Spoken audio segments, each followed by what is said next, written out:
ทานเรื่องฝันกลายเป็นจริงแต่ก่อนมีสาวน้อยคนหนึ่งชื่อว่าดวงดีเป็นเด็กกำพร้อยแต่ยังน้อยพ่อแม่ของเราตายย้อนระเบิดแตกใส่เวลาไปไถไร่สาลีดวงดีอยู่นำแม่เฒ่าแต่ละมื้อเราต้องเข้าป่าหาเก็บเห็ดหักหน่อไม้มาเลี้ยงแม่เฒ่าเป็นประจำดวงดีอยากไปโรงเรียนแฮงได้แต่ลักแยงเบิงหมู่นุ่งชุดนักเรียนสีขาวสะอาดงามตาหลังจากมาแต่ซอกหากินดวงดีต้องแวะโรงเรียนเพื่อลักจอบเบิงหมู่เรียนหนังสือดวงดีเรียนอ่านตามหลังครูและหมู่บางครั้งครูให้นักเรียนแต้มรูปดวงดีก็ใช้นิ้วมือแต้มใส่ดินรูปดวงตาเวียนที่ข่อยแต้มก็งามอยู่ถ้าข่อยมีโอกาสได้แต้มเรื่อยๆรูปคือสิงามกว่านี่หลายต่อดวงดีเว้าย่องตัวเองอยู่ต่อมาอาหารการกินอยู่ในป่าก็อึดยากขาดแคลนดวงดีต้องได้ไปซอกหาอาหารอยู่ไกลออกไปอีกลาวเข้าไปในป่าซอกหาอาหารแต่เช้าจนค่ำจึงกลับมาฮอดเฮือนดวงดีจึงบ่มีโอกาสไปแวะโรงเรียนคือแต่ก่อนอีกมีมื้อหนึ่งดวงดีไปหากินแต่เช้าจนมืดก็บ่กลับมาแม่เฒ่าก็ร้อนใจหลายจึงบอกให้ชาวบ้านมาซอยแน่ซอยแน่ซอยแม่ตู้แน่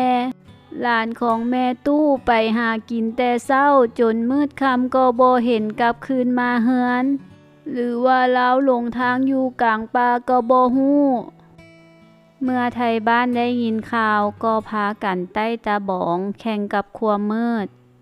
เพื่อไปซอกหาดวงดีทั่วป่าดงดวงดีเอ้ยดวงดีดวงดีอยู่ไสไทบ้านห้องหาดวงดีจนเมื่อยแต่ก็บ่ได้ยินเสียงตอบกลับมาแม้แต่คำเดียวไทบ้านพากันไปซอกหาดวงดีจนแจ้งก็บ่พบในที่สุดไทบ้านก็ไปเห็นกระตาและเสียมขี้เมี่ยงอยู่กลางป่าพวกเขาพากันกลับบ้านด้วยความผิดหวังแม่เฒ่าเสียใจหลายจนเกิดเจ็บป่วยส่วนดวงดีนั้นได้พบกับนายพรานอยู่กลางป่านายพรานได้ตัวยั่วเอาดวงดีไปอยู่ในเมืองนางน้อยเอ้ยไปอยู่กับลุงเนาะพวกลุงจะเอาเงินให้หลานหลายๆแล้วหลานก็จะมีเงินส่งมาเลี้ยงแม่เฒ่ารับรองว่าแม่เฒ่าของหลานต้องมีความสุขอย่างแน่นอนดวงดีหลงเชื่อนายพรานจึงตัดสินใจไปนำพวกเขาพอดวงดีไปฮอดเฮือนของนายพรานดวงดีก็ถูกบังคับให้เฮ็ดเวียกอย่างหนักหน่วงเฮ็ดเวียกจนบ่ได้เซาเมื่อยดวงดีได้เฮ็ดเวียกทั้งกลางวันและกลางคืนจนดวงดีจ้อยผอมโอ้อยากนอนแท้ๆเด้ดวงดีจมดวงดีได้แต่ร้องไห้คิดฮอดแม่เฒ่าแต่บ่มีปัญญากลับคืนเมื่อได้คืนมื้อหนึ่งเมียของนายพรานใช้ดวงดีปาดซีนฟานที่ผัวของลาวหากอลามาได้นั้นให้แล้วก่อนแจ้งเพื่อจะเอาซีนไปขายอยู่ตลาด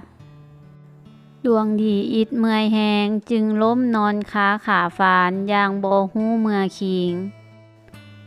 พอเมื่อตื่นเช้ามาเมียของนายพรานเห็นดวงดียังนอนรับค้าขาฟานอยู่และบ่สามารถปาดซีนฟานให้สำเร็จตามที่คาดหมายไว้เมียของนายฟานใจร้ายจึงใช้ไม้คานที่ผัวของลาวหาฟานมาแต่ป่าตีดวงดีจนซ้ำหมดโตเป็นหยังมึงบ่ปาดซีนให้แล้ว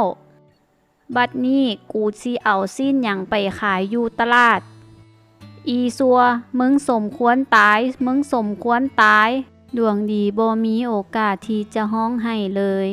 ย้อนว่าลาวสลบบ่ฮู้เมื่อคิงดวงดีถูกทุบตีอย่างหนักหน่วงจนเลือดย้อยอาบโตนอกนั้นเลือดของนางยังย้อยใส่ซีนฟานจนแดงใจวายลูกค้าขาประจำที่มักมาซื้อฟาน บ่เห็นเมียนายพรานเอาซีนไปขายอยู่ตลาดให้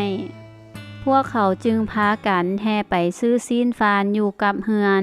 พอมาถึงก็เห็นดวงดีนอนฟุบอยู่บ่รู้สึกโต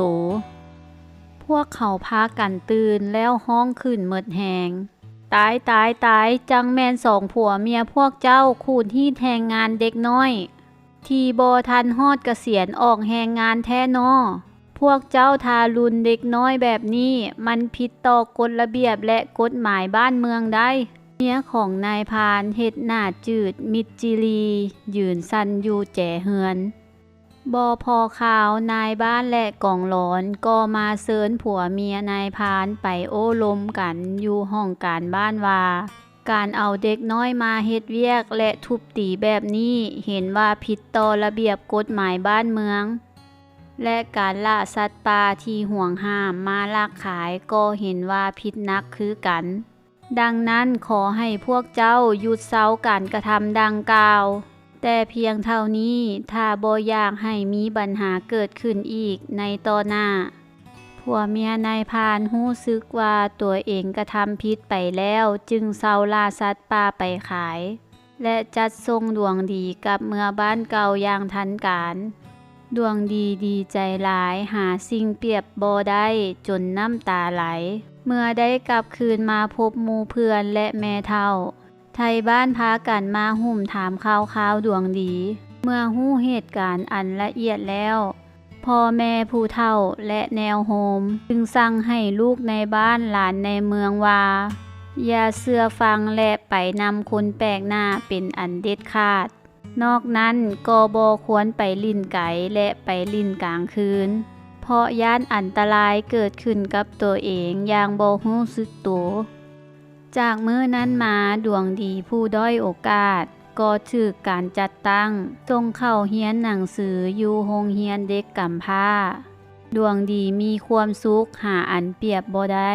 เพราะความต้องการที่ฝันไว้ในเวลาดนนานได้กลับกลายมาเป็นความจริง